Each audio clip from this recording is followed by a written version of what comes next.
हरियाली तीज करने वाली माताएं थोड़ा ध्यान से सुनना।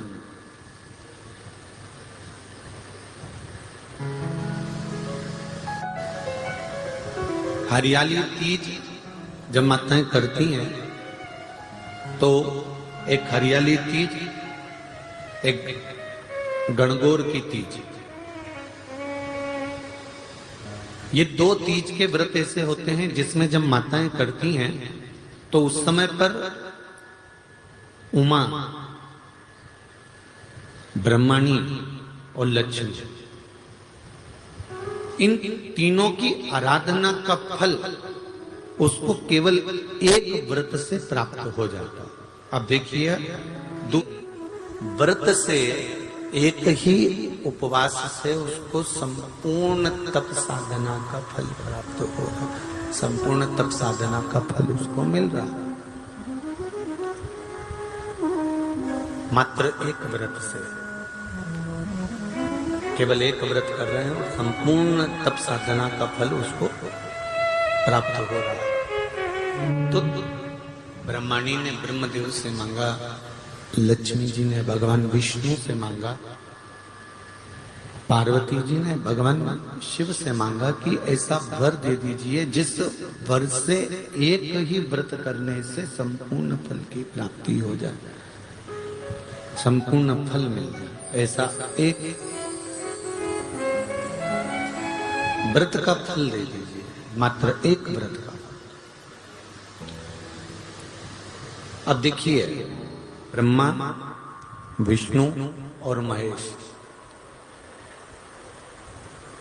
इन तीनों की जो देवियां हैं, ब्रह्माणी, लक्ष्मी और पार्वती, थोड़ा ध्यान लगाकर सुनना। तीज शिव महापुराण की कथा ही नहीं है, आप जो तीज करते हो, हरियाली करो चाहे सातुड़ी करो, उस तीज की महत्वता क्या है, इस हिंगोली की शिव महापुराण की कथा में अपने को समझना है कि उसकी मूल तत्वता, उसकी महत्वता है क्या, उसका महत्व क्या है। भगवान ब्रह्मा, भगवान विष्णु और भगवान शिव, इन तीनों की जो अर्धांगिनियां, ब्रह्माणी, लक्ष्मी और पार्वती, इन तीनों ने तप कर कर, साधना कर कर ब्रह्मदेव को, भगवान विष्णु को और भगवान शंकर को प्राप्त किया। और तीनों ने प्राप्त कर कर तीनों देवताओं से वर मांगा कि वर हमको ऐसा दीजिए कि हमारे तप साधना का फल नारी को तीज के दिन प्राप्त हो जाए। अब एक बात ध्यान से सुनिएगा, सारे व्रत, आपका अगर स्वास्थ्य खराब हो गया तो आप व्रत छोड़ सकते हो।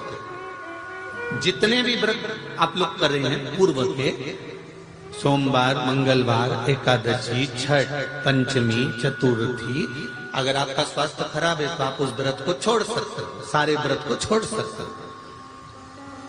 पर तीज का जो व्रत होता है, ये व्रत एक बार लेने के बाद जब प्राण छूटते हैं तभी ये व्रत समाप्त होता है, अन्यथा बीच में ये व्रत समाप्त नहीं।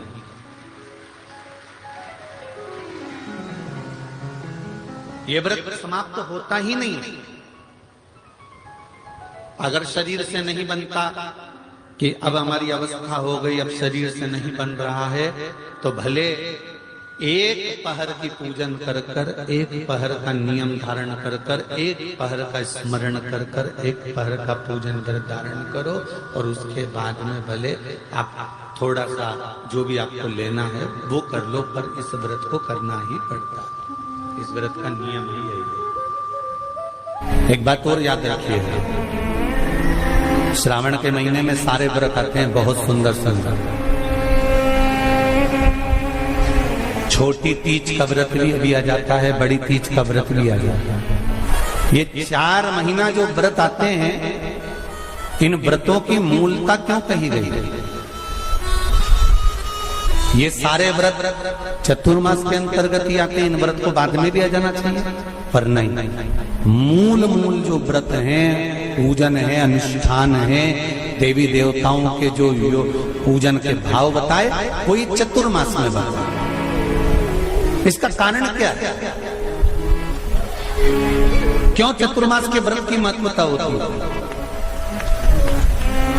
तो कहा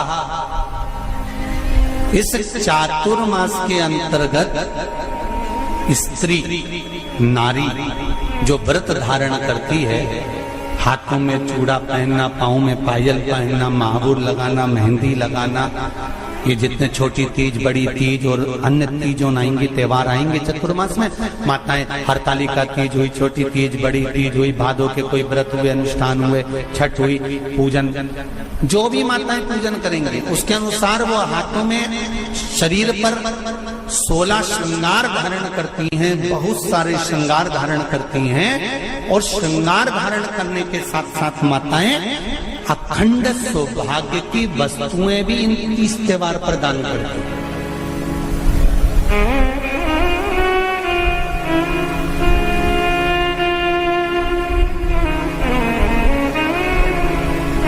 जो अखंड सौभाग्य की सूचक है, जो अखंड सौभाग्य की वस्तुएं वो देने का प्रयास करते हैं, दान।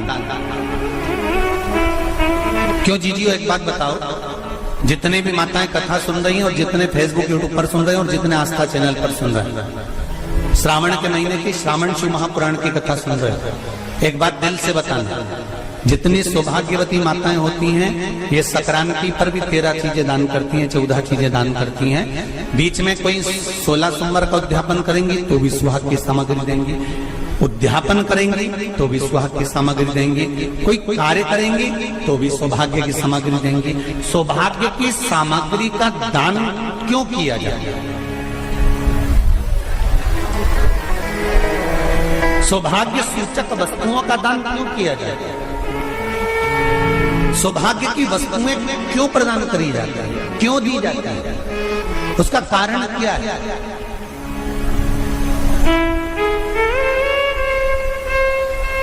क्यों देते हैं? महाराज,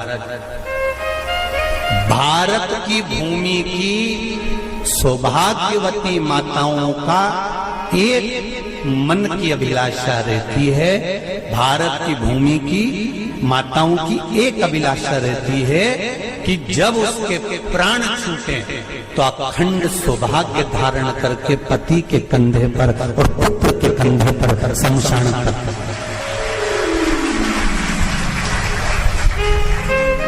ये भारत की भूमि की माताओं की सोच है, उनके मन का संकल्प, उनके मन का भाव। मेरे भारत की माताएं अखंड सौभाग्य की वस्तुएं धारण कर अपने आप को गौरवान्वित महसूस करती हैं, और विदेश की माताएं ये सब वस्तुएं उतार कर गौरवान्वित महसूस करती हैं।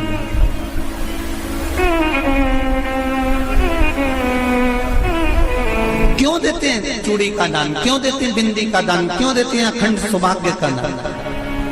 किस महाराज?